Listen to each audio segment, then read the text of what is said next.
রাজাকার শব্দটা প্রকাণ্ড একটা গালি, যাকে তাকে দেবেন না। আমার ছাত্রছাত্রী, আমাদের মেয়ে ছাত্রছাত্রীদের উপর যে লাঞ্ছনা হয়েছে তার বিচার বিধাতা করবেন, তার বিচারের জন্য আমরা নেমেছি। তার কাছে বিচার চাবো। কোথায় বিচার চাবো? আমরা ঘৃণা জানাই। আমার কথা আমি বলতে পারবো না, আপনি তুলে নিয়ে যাবেন। প্রতিবাদ করতে পারবো না, ভিন্ন মত প্রকাশ করতে পারবো না, আপনি আমাদেরকে রাজাকার বলে গালি দিবেন। ছাত্র ছাত্রীদের উপর জুলুম বন্ধ না করলে পরিণতি ইতিহাস বলে দেয় কারোর জন্য ভালো হয় না। এখন আমাদের সাথে আমাদের প্রিয় সহকর্মী চৌধুরী সাইমা ফেরদৌস, আমাদের ইনস্টিটিউট অফ বিজনেস অ্যাডমিনিস্ট্রেশন থেকে, উনি সংক্ষেপে তার অনুভূতিটি বলবেন। আসসালামু আলাইকুম সবাইকে। আমার বলবার অনেক কিছু আছে, সংক্ষিপ্ত করার কথা আমি খেই হারাচ্ছি, আমি কোনটা বলবো আর কোনটা বলবো না সেটা আমার ঘৃণা। আজকে আমার কিছু প্রশ্ন আছে সবার কাছে, দেশবাসীর কাছে তো করব না, যাদের কাছে করবার তারা বুঝে নেবেন। আমি ইতিহাসের শিক্ষক না, কিন্তু ইতিহাস জেনে বড় হয়েছি। আমার জন্ম ৭১-এর পরে, কিন্তু বই খাতা থেকে সরাসরি যুদ্ধে, ভাষা আন্দোলনে যারা অংশগ্রহণ করেছিলেন তাদের কাছ থেকে শোনা শিক্ষা থেকে জানি মুক্তিযুদ্ধের চেতনা কি, ভাষা আন্দোলনের চেতনা কি ছিল।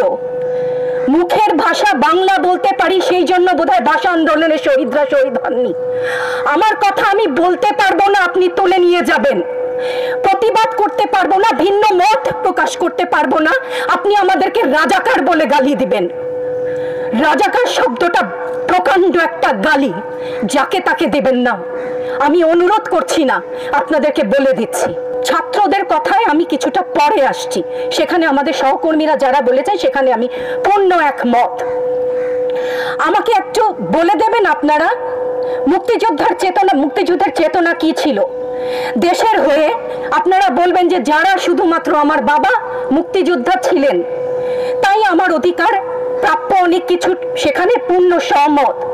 কিন্তু এর পরবর্তী কাল থেকে আজ পর্যন্ত যে সমস্ত মানুষ দেশের বিভিন্ন জায়গায় বিভিন্ন ক্ষেত্রে নিজের স্বার্থ বলিদান দিয়ে দেশের জন্য কাজ করে যাচ্ছে, সৎ পথে উপার্জন করছে, টেবিলের তল থেকে 10 লাখ 5 লাখ টাকার কোটি টাকা তো বাদই দিলাম না, সেই সমস্ত লোক সম্বরণ করছেন, তাদের মুক্তিযোদ্ধার চেতনা কি কিছু অংশে কম?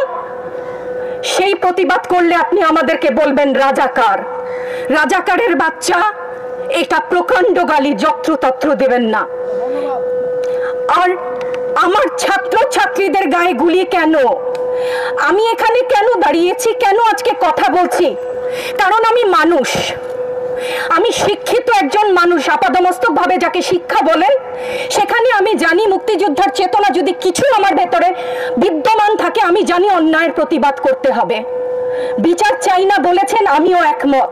কার কাছে বিচার চাবো? কোথায় বিচার চাবো? আমরা ঘৃণা জানাই। আমার ছাত্রদের গায়ে আমি সারা রাত ঘুমাতে পারি না, তাই এসছি যে আজকে যদি কিছু বলে যাই এক পলক ঘুমাতে পারি। যেই বাবা মার বুকটা খালি হয়ে গেছে, তাদের ঘরে কি চলে, কোথায় আছে তারা, কিভাবে আছে? আমার ছাত্রছাত্রী, আমাদের মেয়ে ছাত্রছাত্রীদের উপর যে লাঞ্ছনা হয়েছে তার বিচার বিধাতা করবেন, তার বিচারের জন্য আমরা নেমেছি। আপনারা আমাদের মুখ বন্ধ করতে পারবেন না। মুক্তিযুদ্ধের চেতনা থেকে জানি আমরা জন্মেছি একবার, মরবো একবার। ভয় দেখাবেন না। ছাত্র ছাত্রীদের উপর জুলুম বন্ধ না করলে পরিণতি ইতিহাস বলে দেয় কারোর জন্য ভালো হয় না।